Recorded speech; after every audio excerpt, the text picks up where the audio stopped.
Assalamualaikum warahmatullahi wabarakatuh. Bersyukur kita kepada Allah Subhanahu wa taala dengan mengucapkan alhamdulillahi rabbil alamin dan berselawat kepada Rasulullah sallallahu alaihi wasallam. Allahumma shalli ala sayyidina Muhammad wa ala ali sayyidina Muhammad. Di dalam pembelajaran ushul fikih terdapat 14 subtopik pembahasan. Di sini saya bernama Saifuddin atau dipanggil dengan akrabnya AA Ipun akan mempresentasikan makalah yang judul topiknya sumber hukum Islam yang utama Al-Quran dan As-Sunnah. Islam adalah agama yang sempurna yang memiliki aturan hukum yang mengatur seluruh aspek kehidupan manusia. Tentunya setiap aturan dan hukum memiliki sumbernya sendiri sebagai pedoman dalam pelaksanaannya. Hukum yang datang dari yang maha sempurna yang disampaikan melalui Rasulnya Nabi Muhammad SAW, yakni Al-Quranul Karim. Kemudian sumber hukum Islam selanjutnya adalah As-Sunnah atau yang kita kenal juga dengan Al-Hadis. Al-Quran dan Al-Hadis merupakan dua hal menjadi pedoman utama bagi umat Islam dalam menjalankan hidup demi mencapai kebahagiaan dunia dan akhirat. Namun, seiring dengan perkembangan zaman, ada hal-hal yang tidak terdapat penjelasan dalam Al-Quran dan As-Sunnah. Oleh karena itu, ada sumber hukum Islam yang lain, di antara ijma dan qiyas. Ijma dan qiyas tetap merujuk pada Al-Quran dan As-Sunnah, karena ijma dan qiyas merupakan penjelasan dari keduanya. Dengan demikian, yang memenuhi syarat untuk digunakan sebagai sumber pengambilan dalil-dalil syar'i adalah Al-Quran, As-Sunnah, ijma sahabat, dan qiyas yang mempunyai persamaan ilat syar'i. Al-Quran sebagai sumber hukum Islam.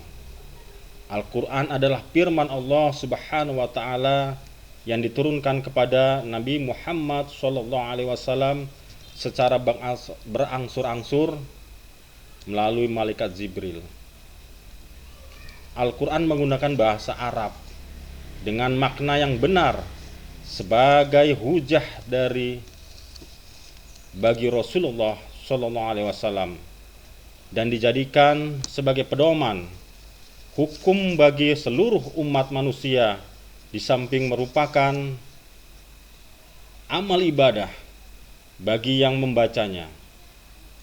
Al-Quran pertama kali diturunkan di Mekah, tepatnya di Gua Hira pada tanggal 17 Ramadan tahun 611 Masehi dan berakhir di Madinah pada tahun 633 Masehi dalam rentan waktu 22 tahun.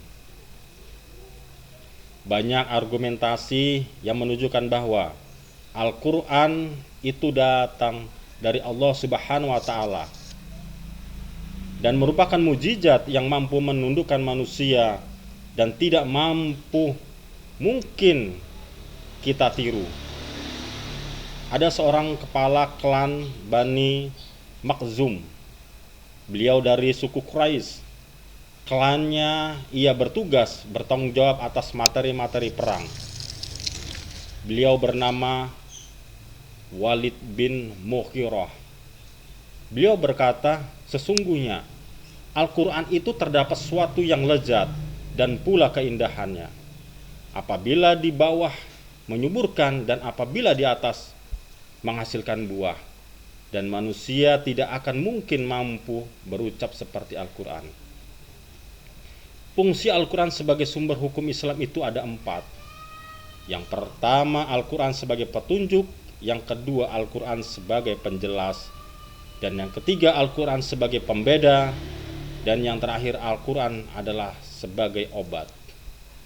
Di antara empat tersebut, Al-Quran sebagai petunjuk maksudnya apa? Pengertiannya apa?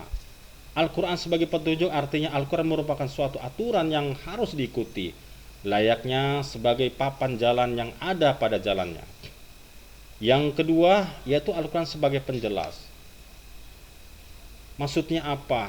Artinya di dalam Al-Quran sudah jelas tentang segala sesuatu yang dinyatakan oleh manusia. Dalam fungsi Al-Quran harus dijadikan rujukan dari semua perkataan yang dibuat oleh manusia. Jadi manusia tidak boleh membuat aturan sendiri tanpa ada dasar dari Al-Quran. Yang ketiga, Al-Quran sebagai pembeda. Maksudnya adalah sebagai pembeda antara yang benar dan yang salah. Kita bisa mengetahui hal apakah itu benar atau salah dari Al-Quran. Selain itu juga pembeda antara muslim dan luar muslim.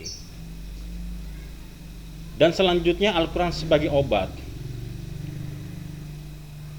Ibarat resep dari seorang dokter, pasien sering sulit untuk membacanya bahkan memahaminya. Tetapi seorang pasien percaya bahwa resep tersebut tidak mungkin salah karena dokter diyakini tidak mungkin berbohong.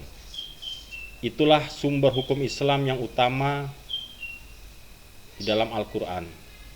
Selanjutnya As-Sunnah sebagai sumber hukum Islam. Hukum Islam yang selanjutnya As-Sunnah. As-Sunnah adalah perkataan, perbuatan, dan takrik atau ketetapan persetujuan Rasulullah SAW. Terdapat suatu hal perbuatan seorang sahabat yang diketahuinya. Sunnah merupakan sumber syariat Islam yang nilainya kebenarannya sama dengan Al-Quran, karena kebenaran As-Sunnah juga berasal dari wahyu. Al-Quran telah menegaskan bahwa selain dari Al-Quran, Rasulullah SAW juga menerima wahyu yang lain, yaitu Al-Hikmah, yang pengertiannya sama dengan As-Sunnah, baik perkataan, perbuatan, ataupun ketetapan. Jadi As-Sunnah juga dianggap sebagai sumber hukum syariat Islam bersifat pasti kebenarannya atau qat'i. Dasar alasan sunnah sebagai sumber hukum Islam. As-Sunnah adalah sumber hukum Islam atau pedoman hidup kaum muslimin yang kedua setelah Al-Quran. Bagi mereka yang telah beriman kepada Al-Quran sebagai sumber hukum Islam, maka secara otomatis harus percaya bahwa As-Sunnah juga merupakan sumber hukum Islam.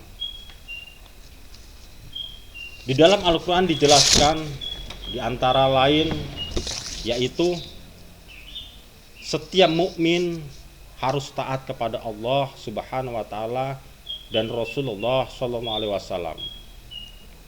Dan Al-Quran juga menjelaskan bahwa orang-orang yang menyalahi As-Sunnah akan mendapatkan siksa.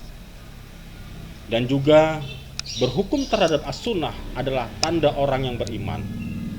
Itu sudah dijelaskan di surat An-Nisa ayat 65. Fungsi sunnah terhadap Al-Quran. Fungsi sunnah ada beberapa bagian, yaitu menguraikan keumuman Al-Quran atau mujmal. Mujmal itu adalah suatu lafaz yang belum jelas indikasinya, yaitu dalil yang belum jelas maksud dan perinciannya. Misalnya perkataan sholat, membayar zakat, menunaikan haji. Al-Quran hanya menjelaskan secara global, tidak dijelaskan tata cara pelaksanaan sholat, jumlah rakaat, aturan waktunya, serta hal-hal yang berkaitan dengan sholat. Begitu pula dengan ibadah-ibadah lainnya. Selanjutnya pengkhususan keumuman Al-Quran. Arti kata umum adalah lafaz yang mencakup segala makna, yang pantas dengan satu ucapan saja. Misalnya al-muslimun, yaitu orang-orang Islam. Ar-rizalu, orang-orang laki-laki, dan sebagainya.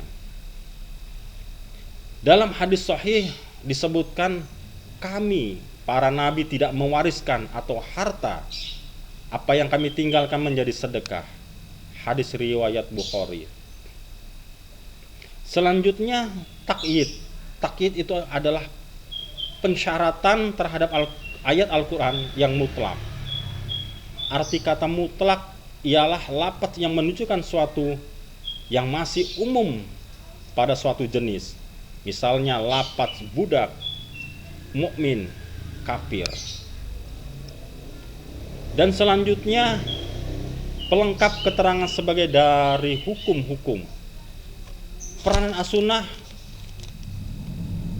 adalah untuk memperkuat dan menetapkan apa yang telah tercantum dalam Al-Quran, di samping melengkapi sebagai cabang-cabang hukum yang asalnya dari Al-Quran. Dan selanjutnya as-sunnah menetapkan hukum-hukum baru yang tidak terdapat dalam Al-Quran. Sunnah juga berfungsi menetapkan hukum yang baru yang tidak ditemukan dalam Al-Quran dan bukan merupakan penjabaran dari nas yang sudah ada dalam Al-Quran. Dari segi riwayat dan ketentuan dalil, as-sunnah dibagi dua dalam bagian, yaitu hadis mutawatir dan hadis ahad. Hadis mutawatir adalah suatu hadis yang disampaikan oleh para sahabat, tabi'in, dan tabi'it tabi'in dengan jumlah tertentu dalam waktu setiap tabaatnya atau generasinya. Dan selanjutnya hadis ahad.